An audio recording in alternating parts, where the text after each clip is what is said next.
Today we're making pumpkin-shaped loaves. These loaves are a big hit in the fall and the autumn season when you're close to Thanksgiving or Halloween. We're going to start with getting our dough. We're going to unwrap it. It's been in the fridge in a cold proof for about probably at least 24 hours. Sometimes I only do 12. You're going to take a string, baking twine is what I use, and then you cut lengths. I just lay it out, making sure that it's long enough to wrap completely around to the other side. And we'll be tying a knot there. So you're going to do 4 strings. You can do more if you want more, you can do less if you want less. You're just doing as many as you want to get to the desired shape.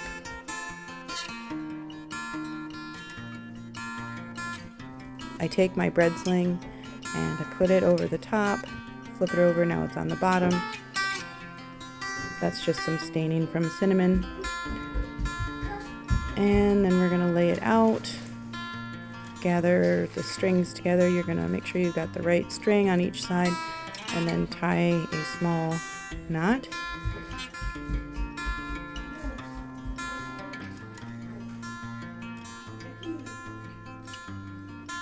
I just tug on each side to make sure I've got the right string.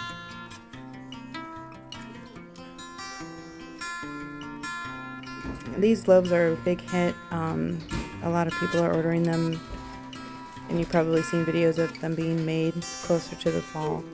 But I miss fall. Fall is my favorite season, and now that spring is coming, I was just kind of looking back through my videos and realized I never made a video about how to make a pumpkin loaf.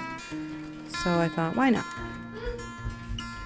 We're getting ready for our summer market season here, so we won't be making any of these till probably towards September, end of August. In September we'll start having them out for the last few weeks of the market.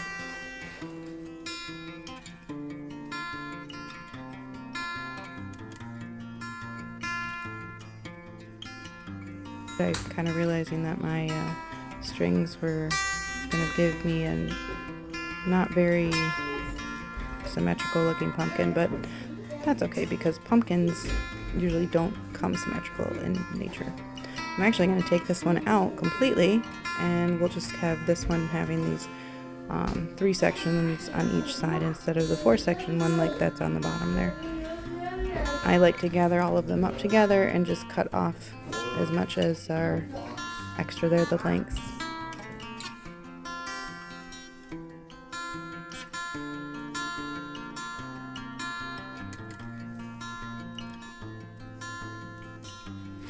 So now that that's done, I'm going to take the cinnamon and I'm going to just sprinkle it on the tops of each of them.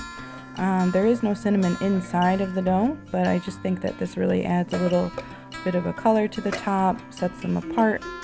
I don't think that you can really taste the cinnamon, it's just a very small amount that I'm adding. Now I'm going to take the bread lane and I'm going to cut a score in each of the sections in between the strings. You can get these bread lanes on Amazon or other websites online. I've been using the same one. I do switch out the blade every now and then. They do get dull.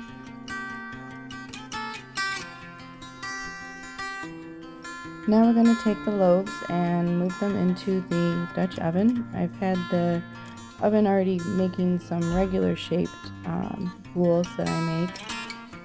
So I'll go ahead and pull that out of there, and you can get a little sneak peek of it here. This loaf is going to be going into the oven to finish its browning phase where it's uncovered just on the oven rack. And then we're going to be taking the pumpkin loaf that I moved to the side and we're going to put that straight into the Dutch oven, and we're going to cover that up.